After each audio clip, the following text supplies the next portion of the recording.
बहीण बंधू चुलता कृष्ण माझा कृष्ण माझे गुरु कृष्ण माझे भगवान परमात्माच्या मूर्तीशी एकांत झाला. मीराबाई समोर आल्या. त्या पिंपळाला मीराबाई प्रदक्षिणा घातल्या. आपल्याकडे सांगतात का पिंपळाला प्रदक्षिणा घातल्या पाहिजे. कृष्ण भगवंताचं तिथं वास्तव्य आहे.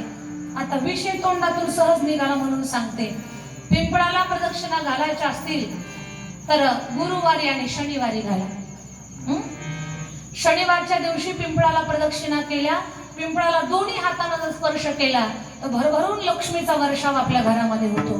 धनधान्यानं आपलं जीवन भरून जातं. पण कधी? शनिवारी. रविवारच्या दिवशी पिंपळाला हात लावायचा नाही. घरावर जर पिंपळ उगवला असेल तर ते चांगलं का वाईट याचं चिंतन करण्यापेक्षा तो पिंपळ विधिवत पूजा करून काढला पाहिजे. या गोष्टीची काळजी घ्या. घरावर पिंपळ वगैरे ठेवायचं नाही.